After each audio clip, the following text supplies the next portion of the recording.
we have permission to record locally on our computers? Probably not. I'm recording and I will load it to our YouTube page a little later today. Okay, thank you. I didn't know if it would be on YouTube or not. It will be. All right, good morning, everyone. I'm gonna go ahead and get us started. Thank you for being here. I'm filling in for Sarah Briggs with introductions this morning. And so let me just introduce Greg Bassett to all of you. This is the first session of our course on the French horn, a short musical history of one instrument. Greg plays horn with the Holland and West Michigan Symphony Orchestras, and he performs in the Chamber Music Festival of Saugatuck. He also teaches music and philosophy at Hope College. He's a Detroit native and moved to Holland in 2010 after having lived in Cleveland for 10 years, where he was a member of the Olympic Brass Quintet, Cleveland Opera Orchestra, and Erie Philharmonic. Greg holds degrees from Swarthmore College, New England Conservatory, and Indiana University. Welcome, Greg. Thanks for being here with us this morning. A couple reminders to those of you who are tuned in this morning, just to remember to keep yourself muted unless you need to ask a question or make a comment, so that we don't get a lot of background noise. Also, a reminder of where your chat button is. It's in the middle of your toolbar. It looks like a cartoon box. Feel free to type a question in there anytime or a comment so that everyone can see it. I will just show you by practicing right now and typing good morning to everyone so that you can see how that works. And I will be staying on the class with one earbud while doing email at the same time. So if there are any tech issues, I will try to address those. And also a reminder that if you're planning to just listen, but have other things that you're gonna do while you're listening to the class, we ask you to turn your video off so that we're not super distracted by you getting up and down or a lot going on in the background. Otherwise, we would love to see your face if you're just tuning in without doing a lot of other things while you're doing that. Thanks for being here, and I'm turning it over to Greg. Thank you very much. It's good to be here and good to see so many of you here. I don't always see all of you on the screen at once, so if you have a question, you can either unmute yourself and just ask it, or you can put it in the chat, and I'm happy to answer questions at any time.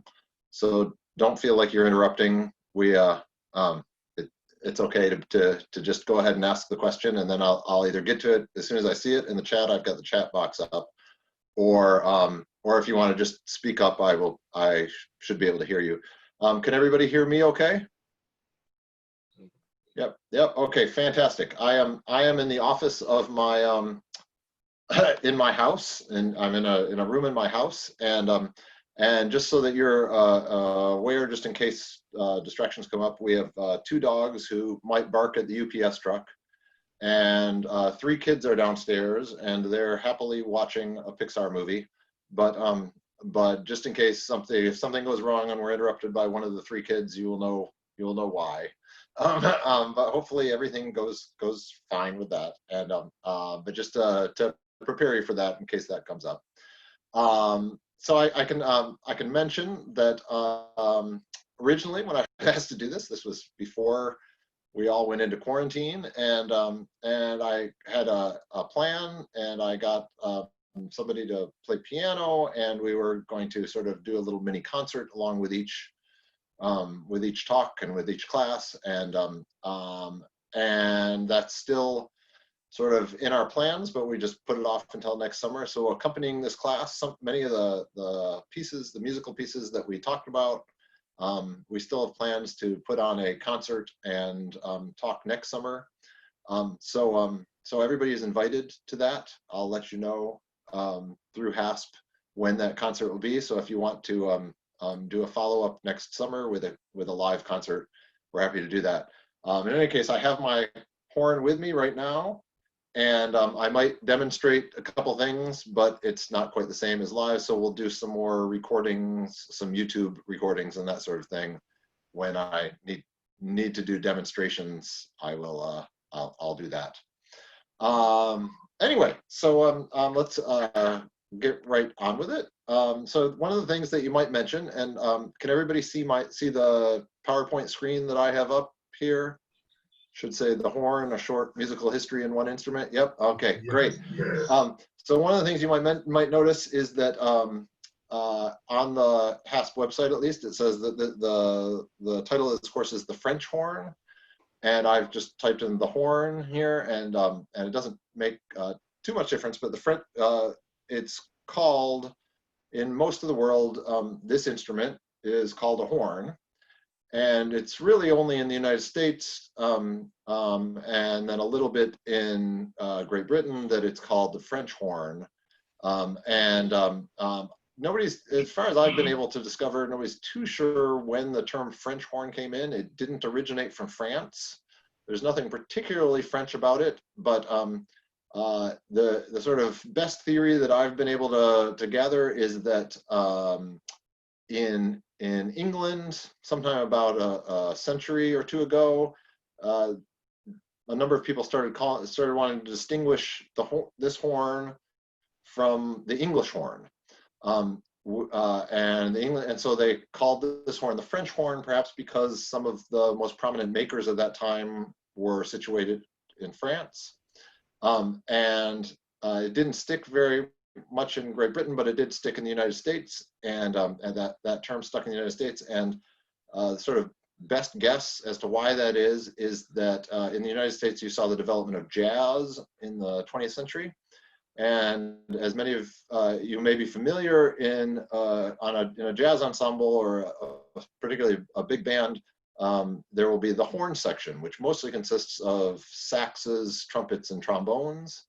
But they were known as the horns. And if you are a high school band director, say, and want to have both a jazz band and a concert band, you need some way to distinguish the horn section of your jazz band from the horn section of your concert band. And so the term French horn was readily available since it had been used for about a century in Great Britain. And so in the United States, the term French horn stuck.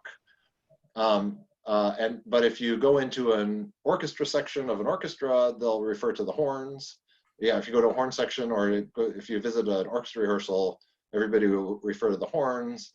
If you go to a middle school or a high school, they'll usually be referred to as the French horns, and for the most part, they're used interchangeably in the United States.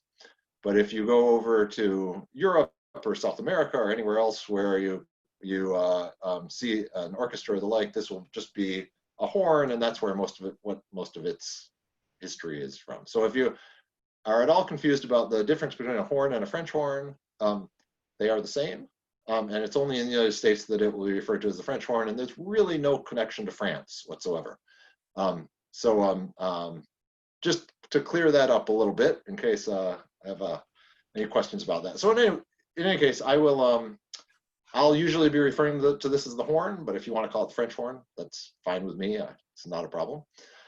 And in the course of the next 3 weeks, I figured that this week we would spend a fair amount of time on the history of the horn, and I might be particularly interested in the history of music generally, and how the horn, if you learn a little bit about the history of the horn, you learn actually quite a bit about the history of music generally, because trends in the way that horns have changed and horn playing has changed over time have influenced and been influenced by larger musical changes as well. So today we'll spend time in everything before the year 1800, which is a lot of time, and it'll just be a very brief overview. And then next week we'll do the 19th century, so roughly 1800 to 1900, and then the following week we can talk about the development of the horn and horn playing and musical aesthetics and the like from 1900 to today. So anyway, we can get started. If anybody has any questions, as I say, feel free to raise them in chat or just to speak up. But I will start talking and then just feel free to interrupt. So let me see here. I got to move on to the next slide. That's more difficult because I have all these windows open. Oh, there we go. Can everybody see the early horns here? Yep. Okay, great. So, the term horn, you might refer to a musical instrument, but obviously refer to horns that animals have horns. So, ram horns, and the origin of even this modern horn that I'm holding in my hand is traced back to animal horns, that they come from the same root. And if you and so the earliest horns that we have any sort of historical record of are borrowed directly from animals. And ram's horn is quite common, but elephant tusks were played as well. You know, any animal, certain you know, if you have a bongo or anything else, that any animal that has a horn, you can make a horn musical instrument out of. I'll show you an example of this. This is a shofar, or ram's horn, which is still used today in some particularly Jewish religious rituals. Hopefully this will work if I share my screen.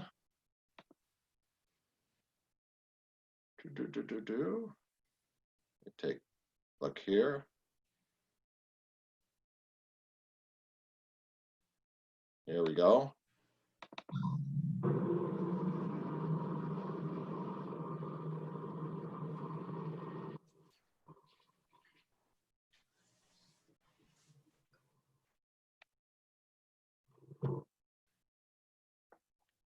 All right.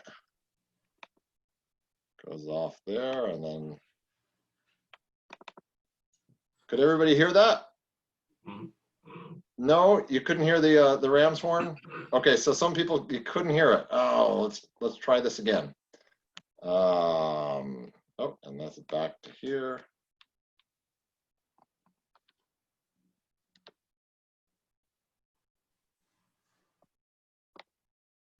Oops.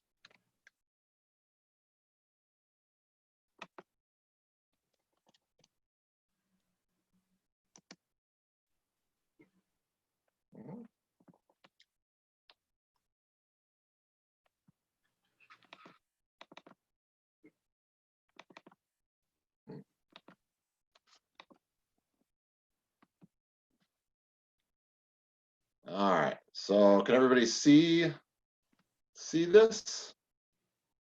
Wait. No.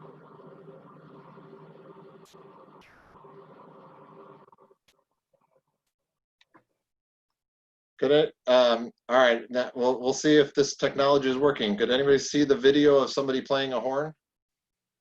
Yep, but you couldn't hear it? That's too bad. Okay, we're gonna have to, it might be that Kim can help us out a little bit, but not sure why that's not coming through. I could hear it. Okay, but it sounded distant because it wasn't going through my microphone. It was probably going through my microphone.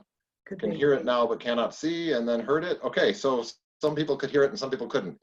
Okay, maybe we can work out the technology a little bit, but if at least a few of you got a sense of what it sounds like, and it you know, it sounds like somewhat like a horn today, but you're blowing through an animal horn, a shofar.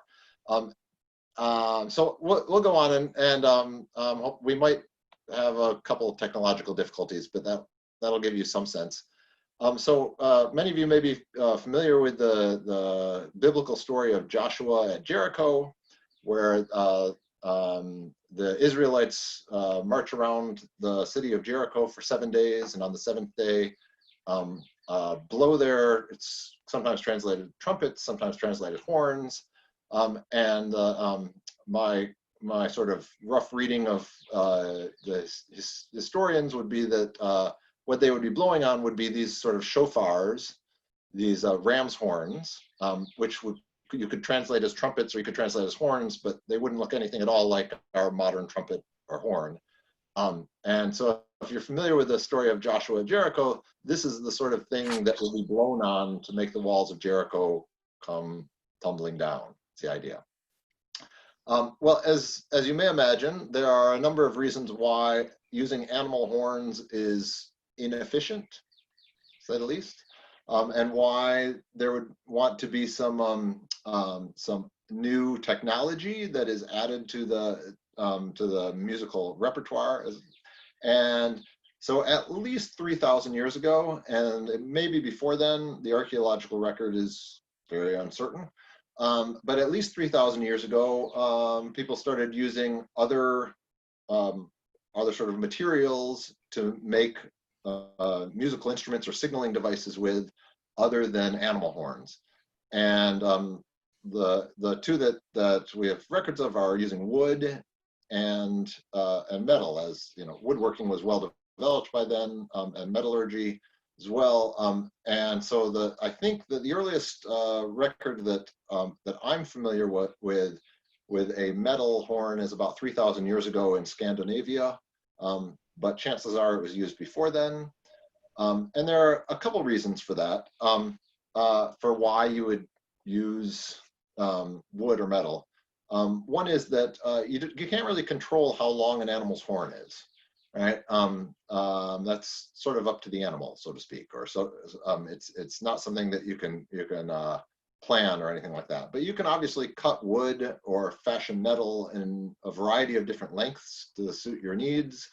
And particularly as more length became more desired, and I'll go into why more length is desired in a little bit, but it allows for more tones to be created, among other things.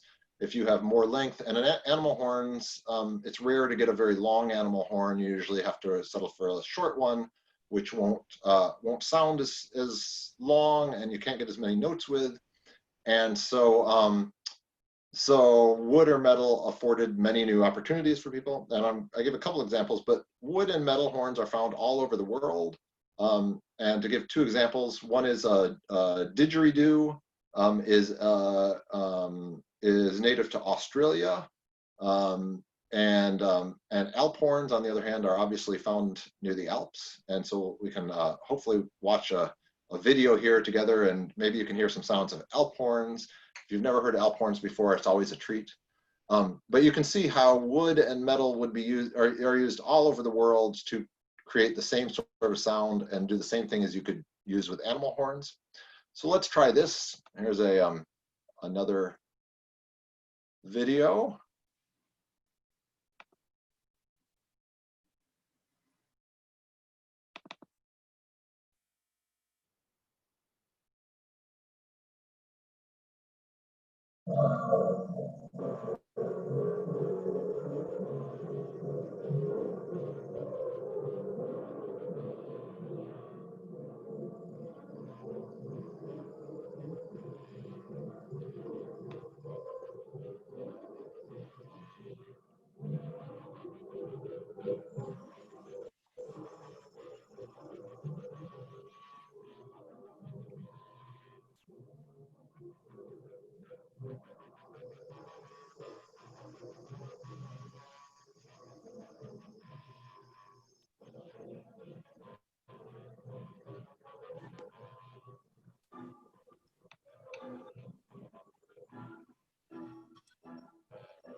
Okay, you're gonna have to tell me how that worked. I got a comment that the sound is very muted. And okay, I don't know how well most of you could hear it, but could you hear it a little bit? Is that it? What it is? Just a little bit? Okay. Fair enough. We're gonna have to, sound is very low. Yep. All right. Well, I will try to do the best I can right now, and hopefully we can fix this soon. So in any case, let me go back to the PowerPoint right now, and we'll make the sound a little less muted. My guess is that you're not picking up my computer, but it's only going through the microphone. So we'll see if we can fix that momentarily. In any case, could you see the video okay? Everybody could see the video? Okay, so if you haven't seen Alphorns before, and many of you have seen Alphorns, but they're very neat. They're lots of fun. And I had the opportunity, I've had the opportunity to play Alphorns a few times. They're very long, and they're, of course, used for signaling and later for musical reasons as well, across wide expanses of territory, particularly mountains. And if you can get some echoes and reverberations across mountains, a horn sound, particularly a long horn sound, will be heard for miles and miles. And yes, I see somebody commented that they expect they're very heavy. They are very heavy to carry around. They are, and they're not the sort of thing that you would want to carry around. It would be something that you would have in one location, and you would signal to people, across the mountain or a long way away. And the same is true of many other of the musical instruments, the early horns that were made of wood and metal that were designed not for concerts or anything like that, but designed for outdoors and designed for some kind of signaling. So, oops, let me move over here. So the next sort of stage in horn development, and hopefully you can see a picture of this, is to put coils on a horn. So if you want some length to the horn, but you don't want to carry around a 15-foot Alphorn or anything like that, you need some way in which you can design a horn so that you can get length of tubing, but without the cumbersomeness. And this is particularly true because horns are outdoor instruments, or began as outdoor instruments, and they were used for signaling if you're on a hunt or in the military, or, as I say, across a wide expanse of mountains or anything like that. And in order to do that, you need some length of tubing. And one of the things that length of tubing does is that it gives you lower frequencies. And if you have lower frequencies, lower frequencies will travel further than high frequencies. And because of that, you want more tubing, but as you have more tubing, you have to have some way to reduce the cumbersomeness of it. So you can see a picture of an early horn that is coiled around in a circle. So if you're wondering where we got this distinctive shape, that is a circle with things in the middle of it, it comes from this horn, which was just coiled. And you would sometimes have 2 or 3 coils going around, but it was a convenient way that you can hold it, and you could hold it just kind of like this, or with a smaller horn, you could hold it up. And it allows for you to have enough lower frequencies, which can travel further and therefore signal people far away. And it also allows you to have a little more variations in your sound. And we'll talk about this in a moment, but with a certain length of tubing, there are a certain number of different kinds of tones that you can get. And the longer tubing you have, it allows for a little more variation in how many sounds you can get easily. So if I'm playing a modern horn like this, which is fairly large compared to those early horns, I can get a lot of different sounds without changing the length of tubing. So for instance,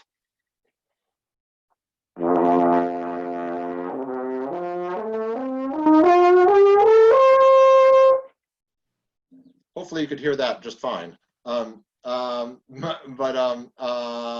can get a lot of different sounds with the same length of tubing.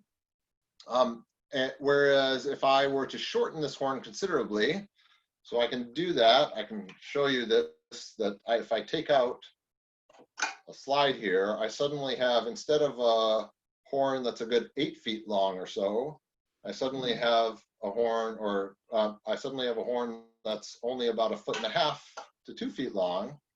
And then the number of sounds I can get dramatically reduces. I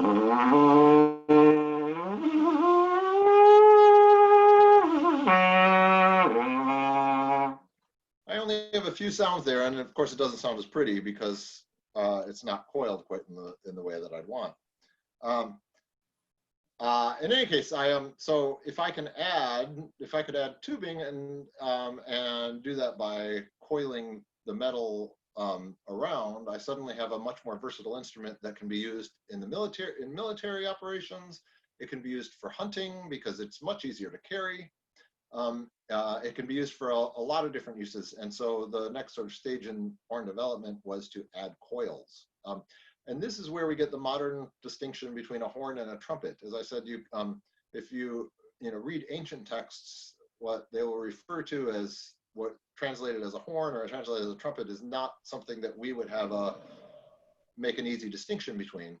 But when coils started developing and this is particularly true in my knowledge of medieval Europe, you would have some of these usually metal instruments that would be coiled around, and they would be called horns. And they would be used outside mostly, and for things like hunting or in the military or the like. And then you would also have some that were more linear and didn't have as many or didn't have as pronounced coils. And they would be called trumpets, and they would be used more for less out in the country, less outside, and more at a court. And then the third difference is that the horn, as you can see from this picture of a coiled horn, the horn would be what we would call conical, that is in the shape of a cone. So you can see that even before you get to the bell area right here, that if you go a little ways up the bell, that it is a larger track of metal. It has a larger bore, more room for the air to go through than it does where you would put your mouth on the mouthpiece area. And any instrument that has that cone-like shape, where the size of the air passageway increases as you get larger and larger, is called conical. So, for instance, a tuba is conical, and a horn is conical. And in some ways, a tuba is more conical than a horn because cones come in degrees, obviously. Whereas something like a trumpet, a cornet is conical, but a trumpet is more cylindrical. It's more in the shape of a cylinder.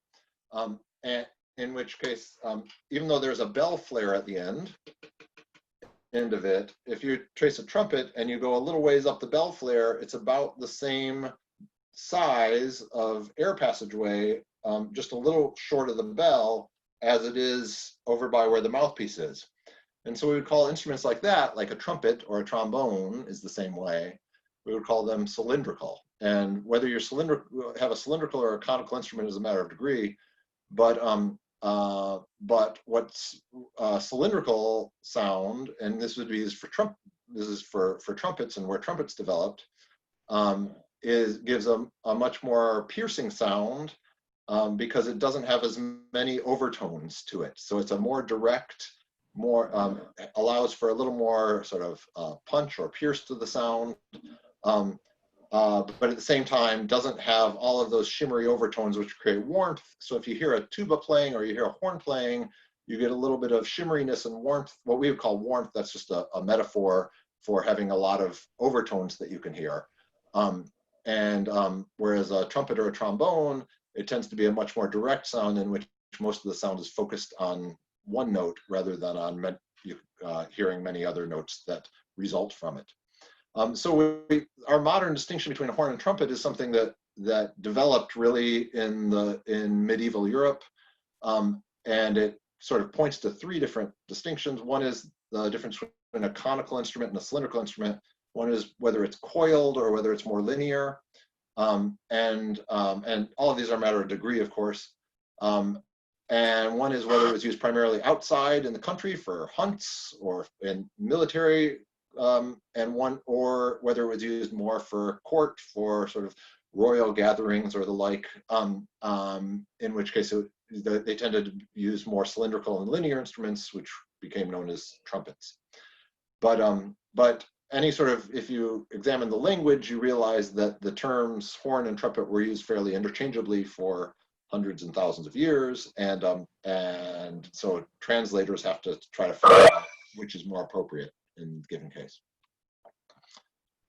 Let me know if you have any questions as we go. I realize I tend to just start talking, and I'm not sure if anybody is confused or wondering anything like that. But if everybody is good, we can go on. But feel free to raise questions as you see fit.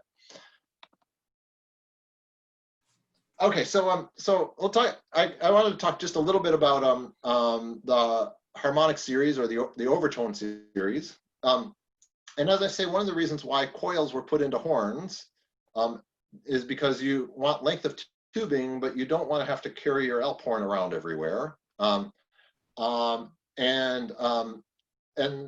of the things that length of tubing does is it allows for you to get more sound, have more control over more sounds, and it also allows for a little more of a shimmery tone to it. And all the harmonic series refers to is if all of music, all of sound is created by sound waves traveling in so vibrations in the air that are following a certain pattern. And when vibrations follow a pattern in the air, they create vibrations in response to them, and those vibrations in response to them create their own sounds. And so anytime you hear a sound, and I'll just play a sound, okay. Anytime I play a sound and I'm creating some vibrations in the air, and this is particularly true if you're playing into a tubing like this, those vibrations will disturb the air in such a way that they will create resultant vibrations, which, if we're sort of listening very carefully, we can even hear.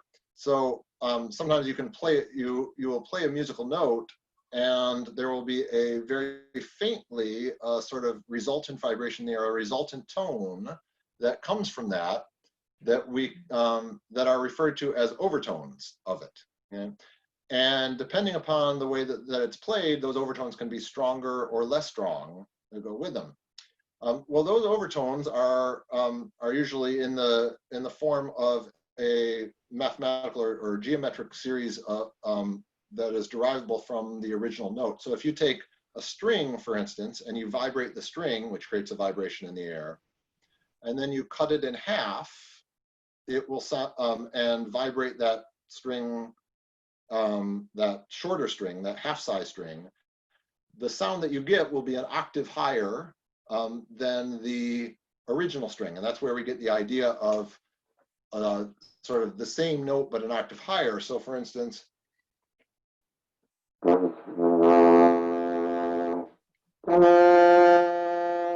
I were to play those two notes on a string instrument, the second one, the higher pitched one, would be half of the length of the string that was used for the first one. So anyway, and if you play the longer, if you resonate the longer string, then you will create a resultant overtone of that shorter string, and so on and so on and so on. And so there's a whole series of sounds that can come from one sound. Now we do the same thing with air, right? And with a certain length of tubing, you can get one note, you can get a note, and all of its resultant overtones.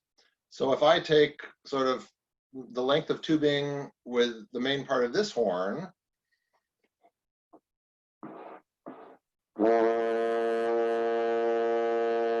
and I play a sound on it, right? I can get all of the notes above that sound. In other words, like a shorter string or a shorter vibration in air, all notes above that sound that fit within that overtone series, right? So for any one fingering, I might get, if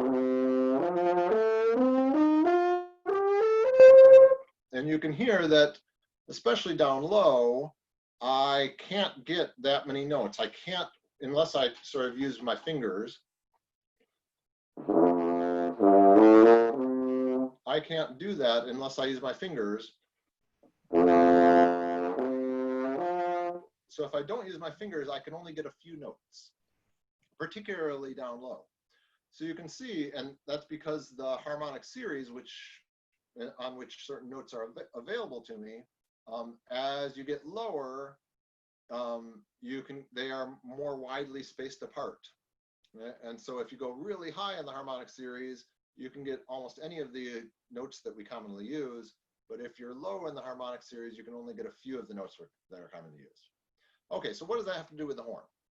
So if we go back to the previous page and you see this coiled horn, you will see there's no room for fingers on there. There are no valves, there's nothing like that. It's just one length of tubing available. And if you only have one length of tubing available, then if you only have one length of tubing available, there are only a certain number of notes that you can get. Right? And when you're playing down low, so if you have a longer coil like that, it's quite useful for harmony because you can get notes within the same overtone series and they sound good together.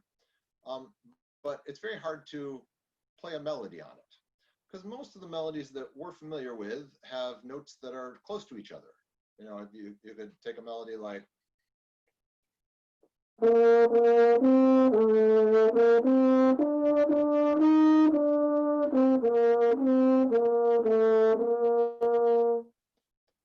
well, all of those notes are pretty close to each other, and I would find it very difficult to play that without using fingers and all the fingers on my horn do is change the length of my tubing.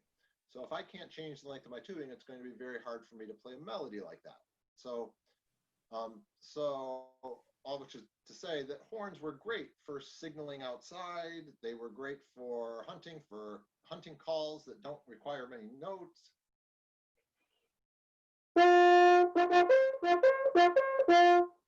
And those sort of calls, horns are great for that, but horns are not good for hearing or for playing melodies that require notes that are next to each other.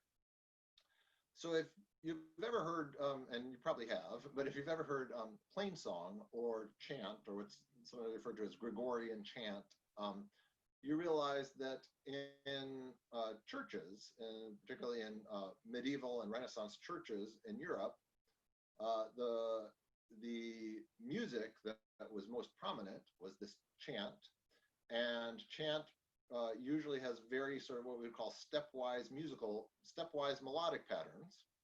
Or, oops, my voice has become less audible. Oops. I'm not sure why. Let me take a look here.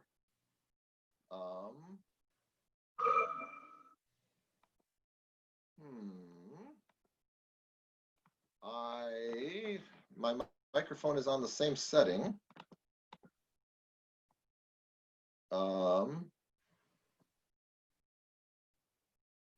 And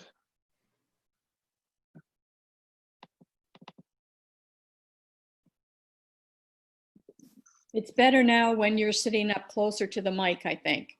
okay, so maybe I just need to be closer to the screen a little bit here. That's better.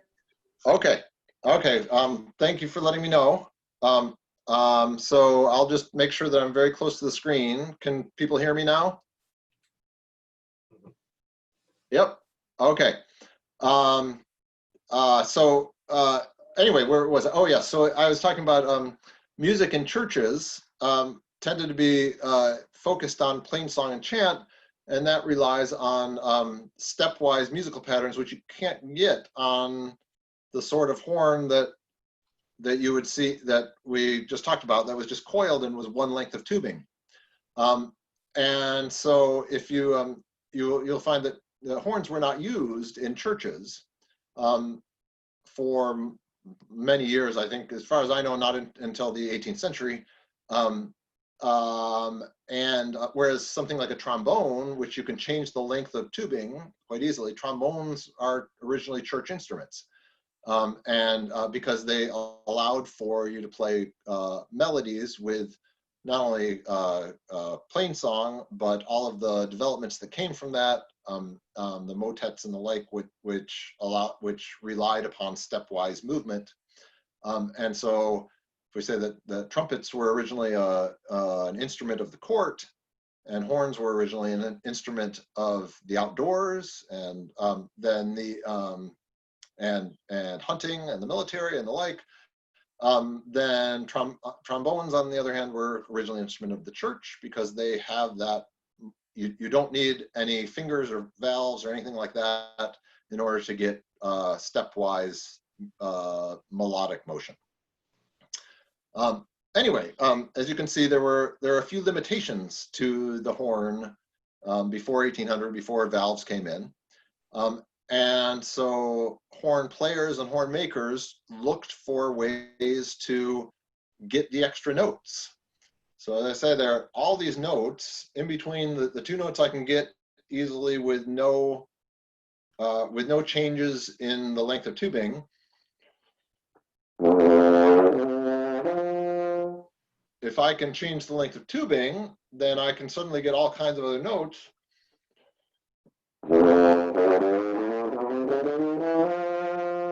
There are all kinds of notes that I can get if I can just change the length of the tubing.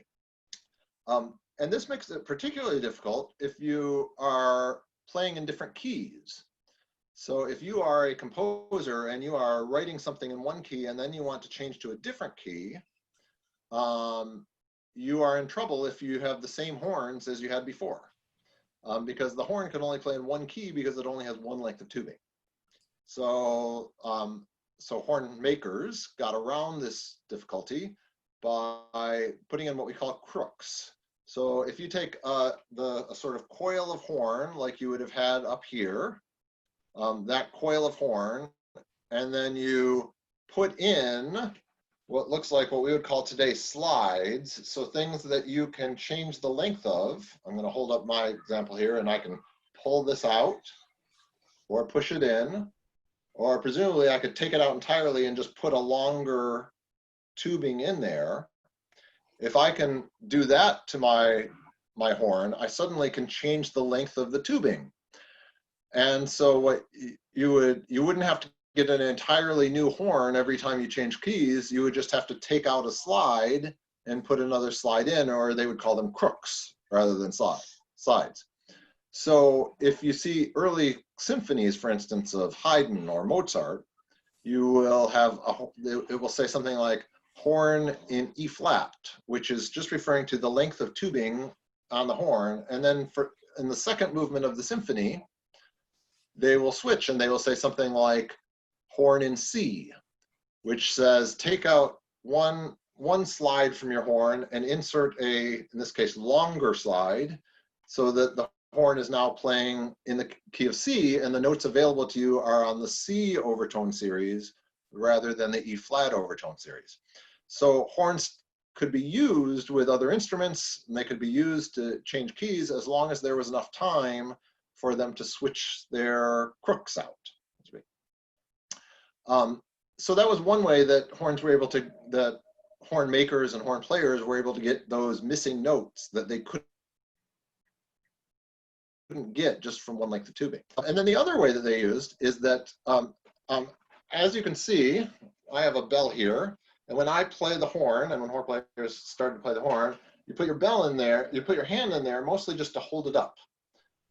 But if I suddenly put my hand further into the horn, what I've done is I've made the horn shorter, right?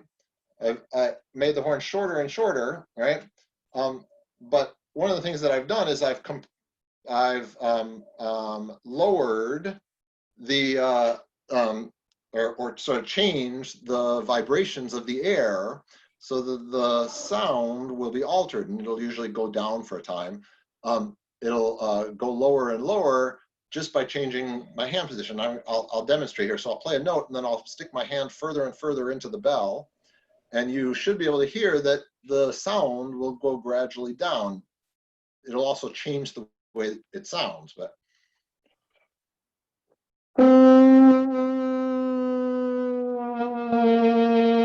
So you can see that just by changing my hand position, I can change the note that I play, and suddenly that allows me to play all kinds of different notes. So if I just had one length of tubing, I could only play.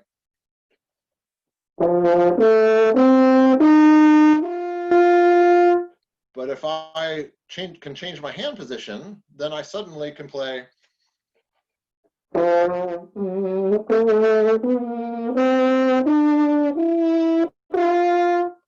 I can play a scale or any number of other things that I want to play. The tricky thing is that, as you can hear, it changes the tone quality as well as which tone it is. So if we want to get the extra notes, what that requires is that, and we're playing on one of these natural horns that only has one length of tubing to it, we can use our hand to get the extra notes, but that means that we have to deal with the changes of tone quality as well. And that isn't necessarily a hindrance. In fact, that may be an opportunity because it allows us to also vary the type of sound we get. And that could be musically interesting. It can be musically interesting to vary the type of sound that you get. So what happened over the course, and this is particularly in the late 17th and 18th century, is that you wind up developing some very highly skilled horn players, whereas before, almost anybody with just a little bit of training could pick up a horn and play a hunting call or something like that. Suddenly you get people who it takes a great deal of skill in order to play the horn in a way that was demanded by the composers of the era, because they suddenly demanded that people be able to use their hand to play all kinds of new notes. And so we really see in the 18th century the development of professional horn players and professional virtuosi who all use what we would call the hand technique of getting all of these notes. And as I say, it was both a hindrance because you can only get certain types of sounds for each type of note, but it was also an opportunity because it suddenly added a number of colors. Instead of just playing,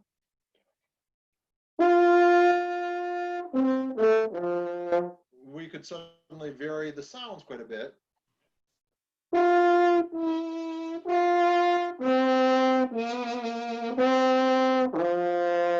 And we get both new notes and new types of sounds. I don't know how much of that is available. I don't know how many times you could hear the change in tone quality from my demonstration right there. Hopefully you could hear a little bit of it through the technology. But that's the idea. And if you hear natural horn players or period instrument players, you will hear them do that. And we're gonna try to do that in a moment. But so as horn technique developed, and to a certain degree horn technology, as I say, that the development of crooks, for instance, is horn technology. As horn technology and horn technique developed over the course of the 18th century, horns started to be used more and more in ensembles. They started to be used with keyboards or with strings or with other wind instruments and the like. And I have a couple examples here, and we won't listen to too much because we're having the technology problems, which hopefully I can fix by next week. But here's an example from Handel's Water Music.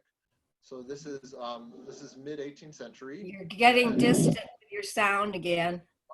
Oh no. So my microphone is still at the same setting. So the only thing I can think of is that I moved away from the computer a little bit. Can you hear me? Is it still distant? This is good.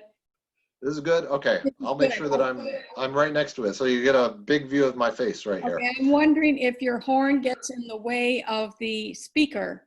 Yes. And the sound doesn't travel through the horn unless it's in your mouth. Oh, that's a good point. Yes, it probably does get in the way of the speaker. So I will. That's when it's happening. Okay, so I'll put the horn down. That's got to work out these kinks here. I'll put the horn down when I'm not demonstrating on it. Okay, so Thank you for letting me know that. Now I am hopefully a little better here. All right, so we'll just do a quick demonstration of how horns are used in Handel's water music, and these are period instruments.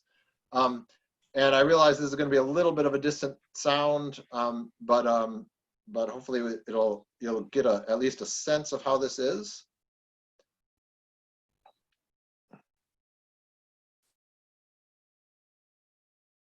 If it comes up, and once it starts playing, I'm going to adjust what time it is because I want it at 30. Oh, yep.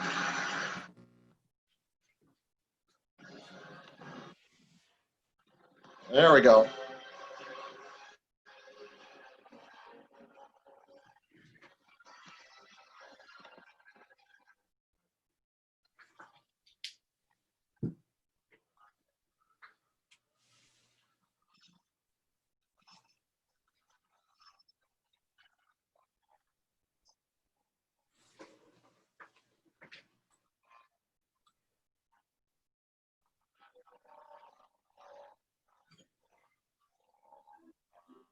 And here they come right here. All right. Set it up there.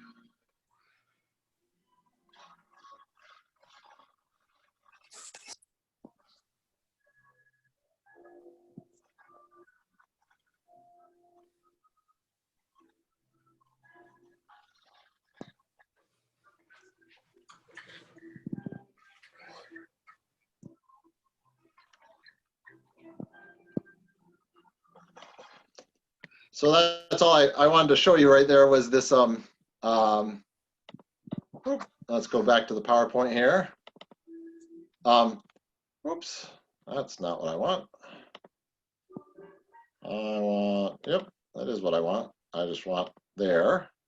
There we go. And you could see there at the end the horns coming in and how they were used. Now those are all natural horns. That's by the Academy of Ancient Music was playing that, and you saw some natural oboes and then some natural trumpets and then natural horns, and that's how Handel would use natural horns, and he could add all those things because they suddenly had the facility to play a number of different notes. And so the notes that they just played there, bum, bum, bum, bum, bum, bum, bum, bum, bum, bum, were mostly notes that you can get with just one length of tubing. But there was one note in there that they had to adjust their hand to. I'm going to give you one more example of how it was used the horn would have been used in what we now call Baroque era. They didn't call it that at the time, but basically mid-18th century, early to mid-18th century music. And this is from Bach's B minor Mass. And so you see that horns were even being used in church services. And music for church services by the early 18th century. And here's an example of that. By the way, was everybody able to hear it distantly, the Handel, just distantly? No. A little bit? Okay. In that case, I won't play very much of this. I just want to show you what a Baroque horn would look like. And hopefully we'll have this solved by the time we get this up. So maybe you'll only get the video of it, but you'll at least see what a Baroque horn looks like here.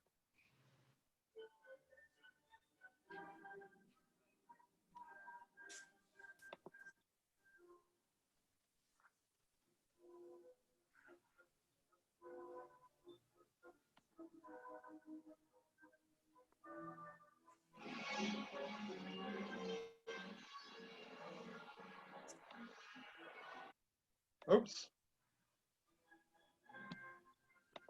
Only a faint whisper. No video.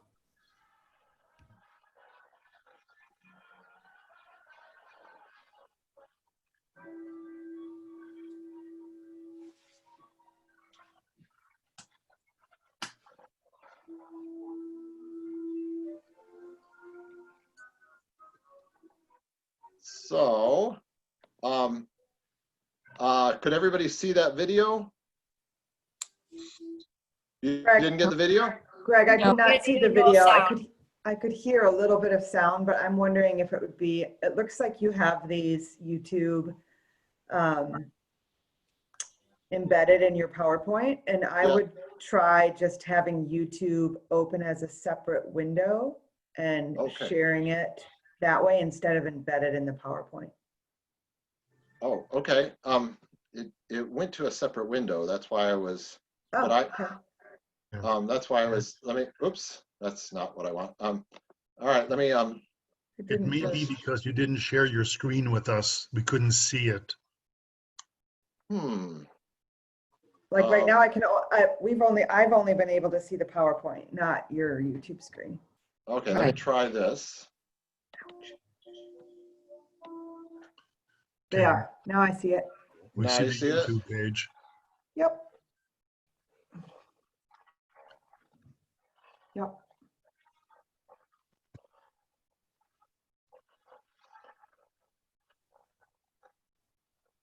Nice.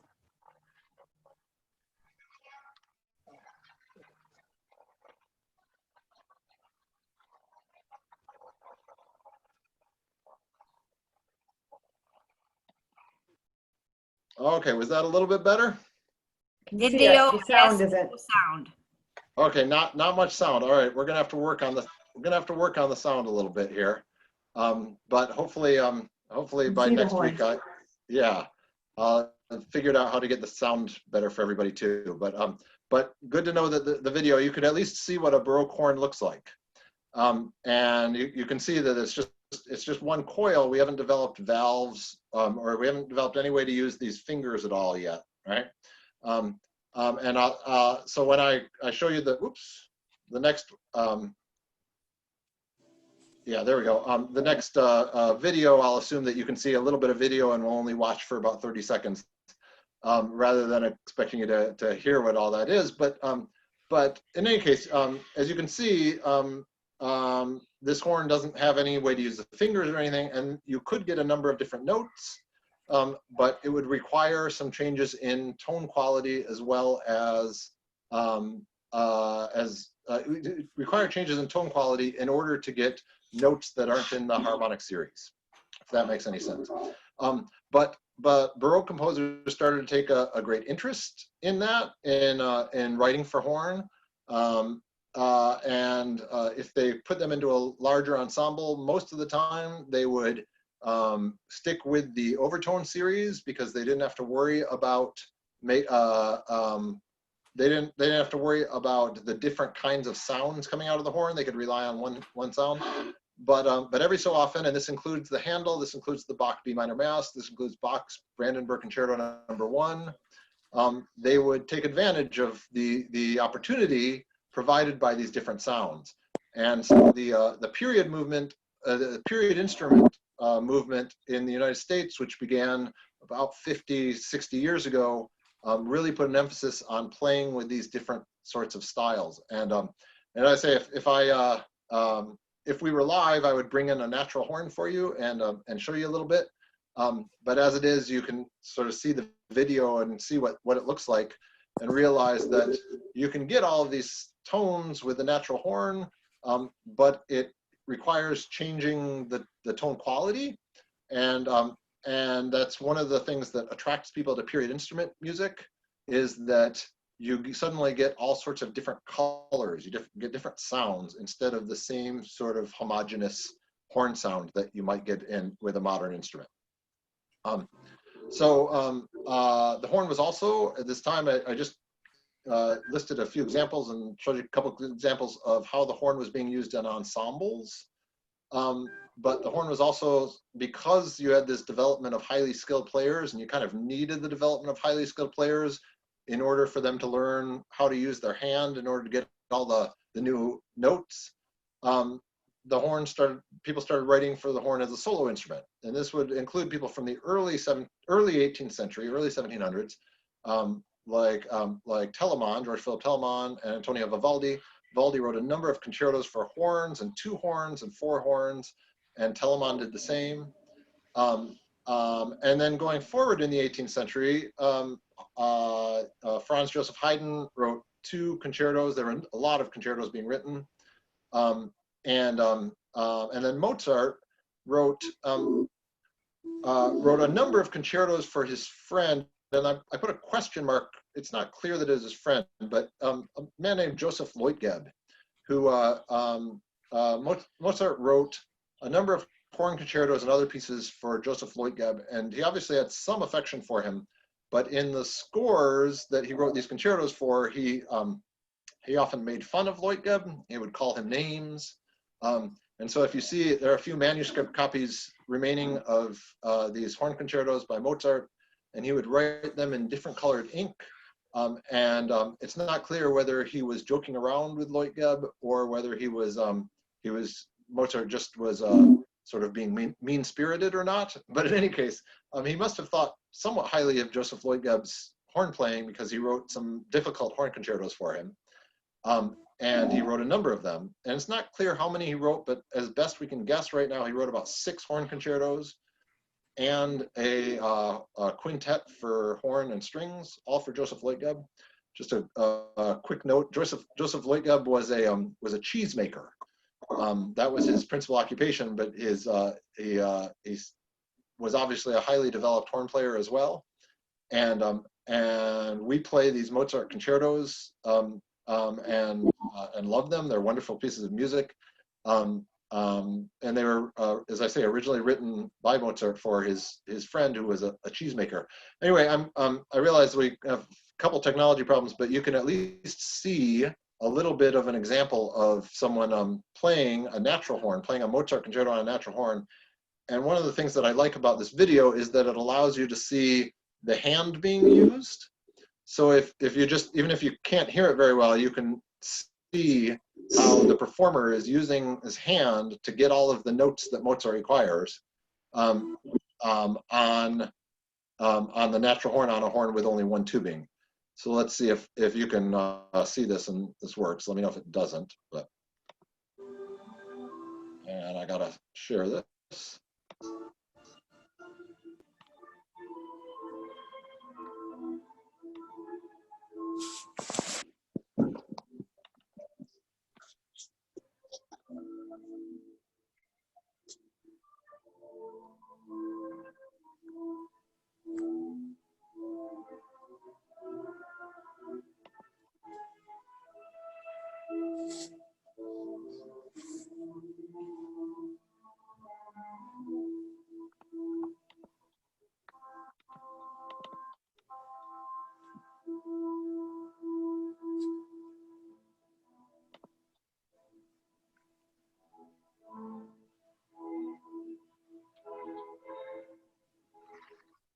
I'm going to fast forward it just a little bit so you can see. There we go.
Okay, could everybody see that?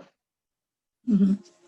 Yeah, and hopefully you were able to see how I realize it wasn't all that easy to see, but you're able to see how he moved his hand quite noticeably, and even though you couldn't hear it and connect it to it, you could see that his hand was moving all the time, sometimes very subtly and sometimes quite strongly.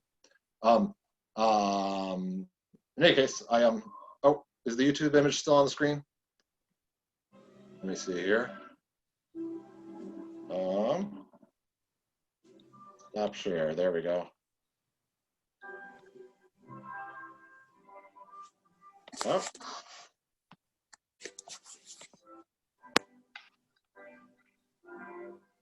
Okay. Oops. I don't know why it's still there, but fair enough. Oh, hang on a second here. Okay, now. There we go. Anyway, where was I? So those are examples of how the horn was used as a solo instrument. Now that suddenly you could get all of these notes with a hand technique. And then one last thing I wanted to mention here. So in a symphony orchestra, horn started. The development of the symphony came around during the 1700s. C.P. Bach and Franz Joseph Haydn were two of the most prominent composers who did that, and Haydn included horns in his orchestra, which is a sort of bringing the outside in a bit. But there are a few things that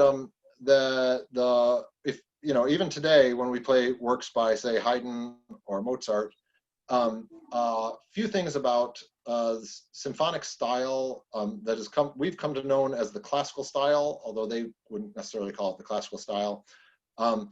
That there were short melodic phrases, okay, and that and part of the classical style requires there to be a number of different key progressions. That is, it changes keys. So if you listen to, say, the first movement of a Mozart symphony, it'll always not always in exactly the same pattern, but roughly in a similar pattern, it will change keys. Well, this is a problem for horns, right? Horns don't like, natural horns that don't have fingers to buttons to press down, don't like to change keys because we have one set of overtones, one set of tones that we can play. And so the classical styles, about the 18th century, and having these short melodic phrases which rely upon stepwise movements are not terribly well suited for the horn. So if you listen to a Mozart symphony or a Haydn symphony or any of the late 18th century symphonies, early Beethoven symphony, you will find that horns are most often used for harmonic and rhythmic purposes. And so you would have two horns and they would be playing two notes that both fit with their overtone series usually, and also fit with what was needed by the composer. And that's how composers mostly use the horns, is that, and so if you listen to Mozart symphonies, most of the time you will hear horns playing harmony underneath a melodic, it might be the oboes playing a melody, or it might be the violins or whomever playing a melody, and the horns are providing the harmony underneath that. In fact, there was a term in musical theory used to describe the sort of harmony that you could get, harmonic changes that you could get from horns, that it was a no-no in the 18th century to have what we would call that fifths, so like a C and a G, a certain interval, for you to proceed to a fifth by the same kind of movement. So if two instruments proceed to a fifth and they're both moving up or they're both moving down, that was usually considered sort of poor musical taste. But that was forgiven. That was in fact, and sometimes endorsed, if horns were doing it, because composers realized that horns was one of the things you could do with horns, is you could have them proceed through certain harmonic intervals that way. And then I mentioned there are frequent exceptions to this rule, that horns were used for mostly for harmony and rhythm. And I give one example here, and we won't watch it because it's nothing to see in the video. But if you get a chance to YouTube Haydn Symphony number 31, it's sometimes called the Horn Signal Symphony. And Haydn decided that when he wrote the symphony, he was going to feature the horns. And so he actually wrote this for 4 horns rather than 2. And he wrote melodies that really fit with natural horns, which only had 1 length of tubing. So if we have a little time next week after we've fixed the technology, let's listen to a little of that. But there are numerous exceptions to this rule that horns are used for harmony and rhythm. So don't be surprised if you hear an 18th century symphony and you hear the horns playing something more interesting, something more melodic than the harmony and the rhythm. But in general, that's what horns were used for in the 18th century for symphonic literature. And that would all change in the 19th century. In the 19th century, changes in horn technology and changes in horn technique made it so that horns became much more of a melodic instrument. But as I say, in the 18th century, there are frequent exceptions, and Haydn and Mozart provide some examples of that. So the final thing I want to talk about, and I realize I haven't had much time for questions here. Oops. Final thing I want to talk about is, and I'll do this each week, is to talk about one sort of, I'll call them famous, but they're not famous to most of us in the way that the composers were, horn sort of virtuoso. And the one from the 18th century that I chose, and this is, and remember that there are no finger buttons here. There are no valves on these horns. They're all one length of tubing. So all of the horn playing that required any type of sort of more than the very limited number of notes that you can get from a single length of tubing required what we call hand technique. And as I say, there were some highly developed, very skilled horn players in this hand technique. And one of them was named Jan Václav Štík, who was a Czech horn player and composer. Now, in those days, it was considered you sort of professionally that if you wanted good musicians, you went to Italy. And so a number of 18th century musicians who hailed from countries other than Italy also had an Italian name that they went by. And Jan Václav Štík went by Giovanni Punto. And that was an Italian name. And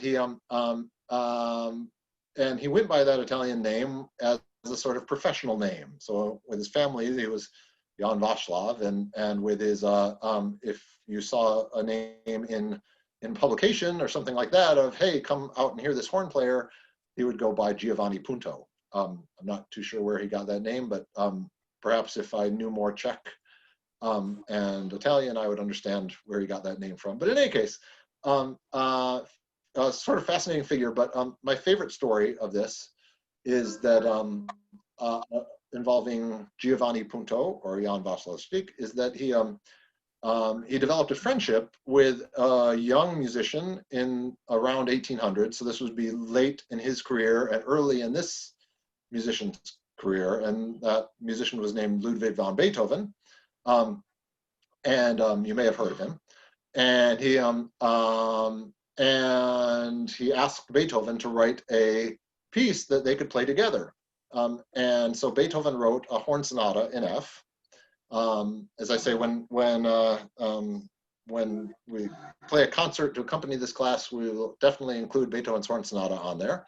And it's a piece for horn and piano. Now there are a few pieces for horn and piano before that, and it would be for horn and piano forte, a sort of modern predecessor to our modern piano. And at the first performance, Beethoven played the pianoforte, and Punto played or Štík, but it was advertised as Punto, played the horn. And so this was written for the two of them, and Beethoven at that time was only about 20 years old, or a little older, 24, I believe, when it was first done. And Punto would have been about 55 years old or so. And he, in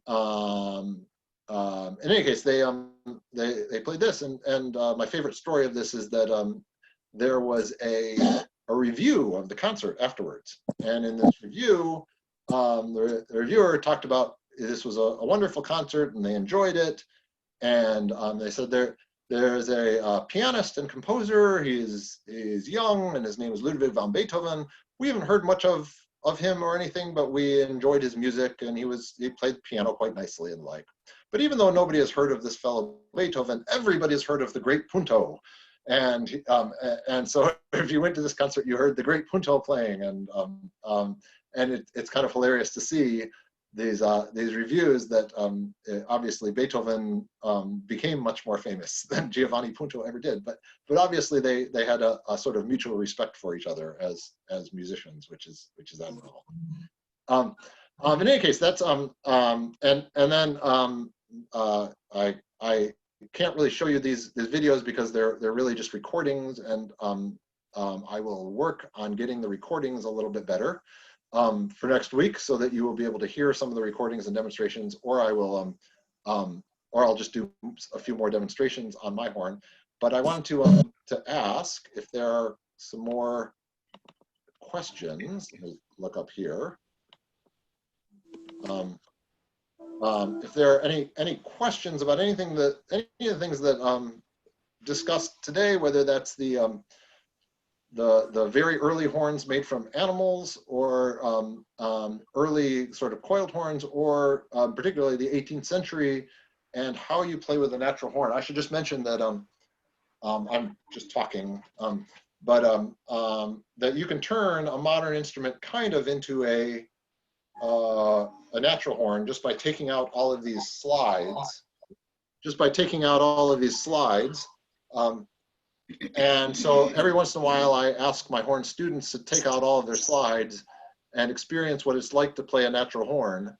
And as I say, it's not all like a hindrance. In fact, there are some opportunities available with natural horns that you don't get when you're pushing down the fingers and using valves. In particular, you get all sorts of different kinds of tone qualities, or what we call tone colors. And so if people are sort of interested in period music and period horns, I totally understand, because it really adds something to the experience to hear, whether it's Handel or Mozart or whomever played on period instruments, because you suddenly hear that, oh my goodness, what I thought was just a nice little melody is actually, he adds to it, because part of it is played with a sort of more of a nasal sound, or more of an open sound, or something like that. So it really, there's something really neat about natural horns and period instruments generally that was lost in the 19th century, when more and more people went to, more and more composers, more and more players went to what we're familiar with the modern orchestra sound. So anyway, I'll just throw it open, and you can unmute yourself and feel free to ask questions now. You mentioned on one of your things about use of your mouth as an instrument changer. Oh, yes, and I probably didn't elaborate that most of the time, right? One of the things that we can do is, so we do this with our voices, right? With our voice box, that creates vibration in the air, which allows us to speak. We brass players do it by vibrating our lips together, which creates vibrations in the air, which allows us to play a horn. And if we alter the speed at which our lips are vibrating, we can alter the pitch created. And you can alter what pitch you create with your lips.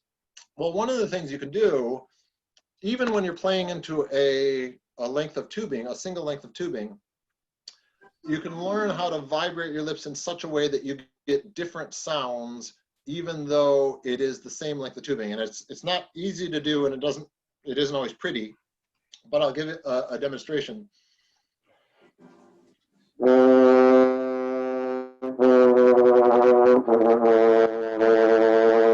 So I just created I didn't change the length of tubing, I didn't change my hand position. All I did was, just by altering the way that I vibrate my lips, I was able to get slightly different notes. As I say, it's not terribly, it doesn't make for a very easy, quick movement or anything like that, but it was another technique that was developed by 18th century horn players to get the difficult notes that you can't get otherwise. So in addition to hands and crooks, there were other techniques that were developed too. I have a question on the chat. Did composers invent sounds for horn and assume musicians would figure out how to produce the sound, or knew the horn well enough to know the musicians would be able to produce the sound? Well, for the most part, you will see, and this is one of the things that you really get a sense of how skilled a composer is. So if somebody like Beethoven really understood the horn, and maybe that's because he had a friendship with Giovanni Punto, and maybe that's just because he was a very gifted composer. And so you will see that he seems very aware of where he creates open sounds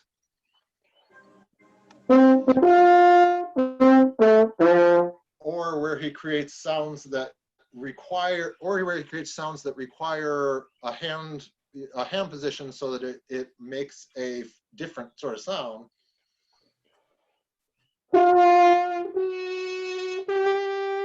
You heard that second note that I played, hopefully, sounds just a little bit funny, sounds a little different. And somebody like Beethoven would be aware of what was available there and would compose as a result, so that he would know the horn well enough to produce that kind of sound. Now, this is every once in a while you would get a composer, and this is more common in the 19th and 20th centuries than it was in the 20th century, to my knowledge, but I'm not certain about that. And that is that, but every once in a while, a composer would ask for a particular type of sound. So a composer might ask for a sound that you would normally play open,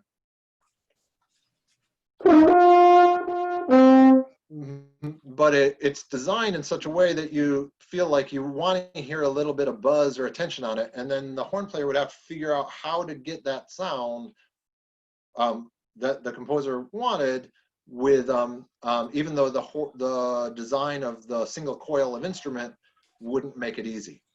And so I would say that there was always a kind of give and take between composers composing to fit the instrument and composers asking new sounds that the instrument players have to figure out how to get. But I think that's been going on for at least the last 300 years, and probably before that. But for the most part, I sort of feel that if you come across something that looks a little funny as a horn player, you assume that the composer knew well enough the instrument that they had that particular sound in mind. But yeah, anyway, other questions people have? Mr. Bassett, Yep. you've partly answered my first question. It had to do with how the horn player with a coiled instrument without any fingering capability could reproduce the sounds that were called for. And I think you just explained that it was somewhat trial and error in some cases.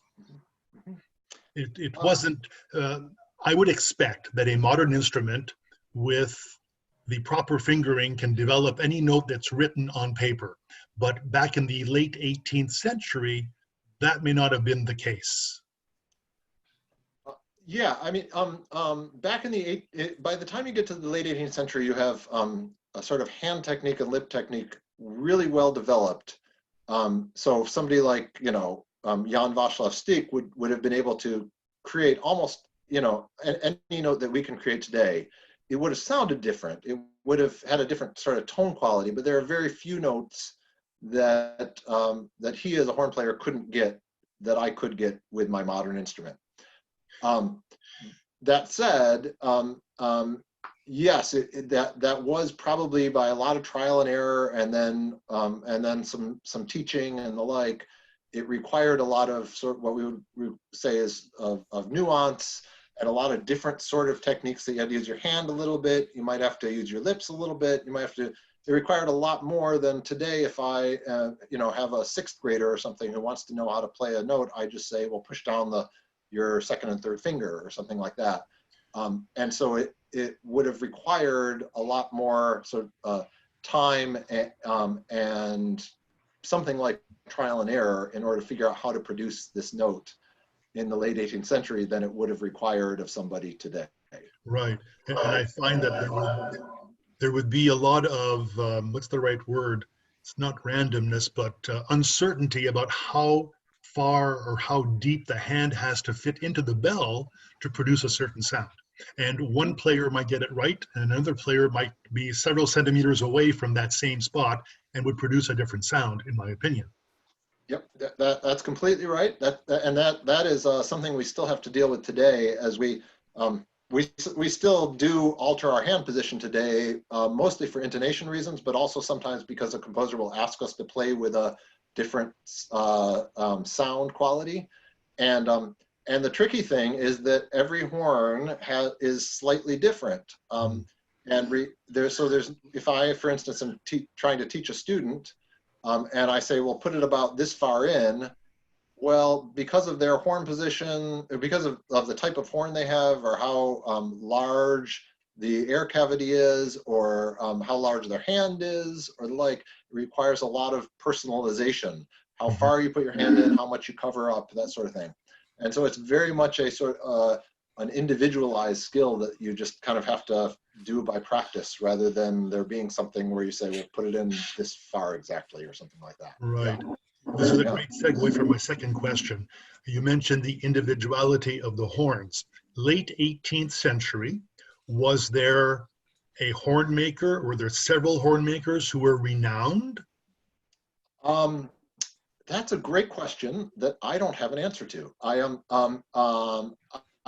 very familiar with horn makers of the 19th century, and really the horn makers we have today developed out of the horn makers of the 19th century.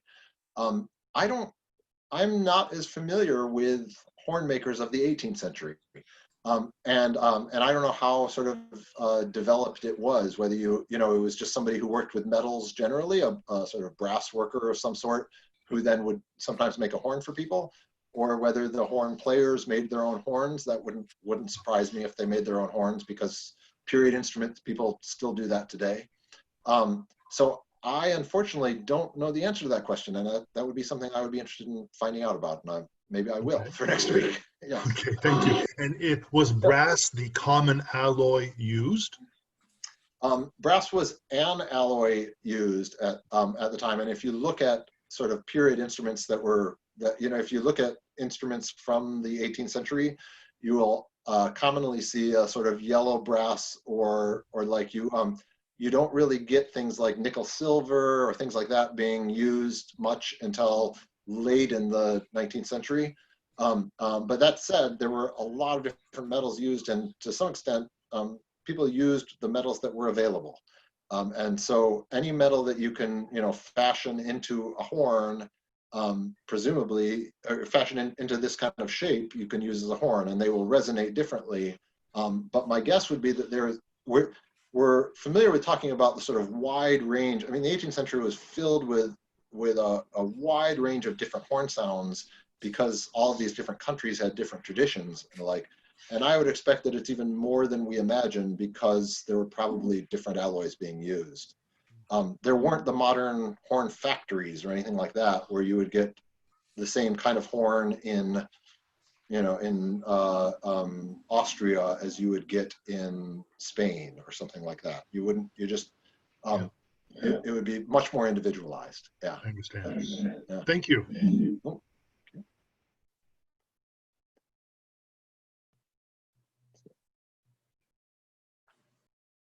Are there any other questions here?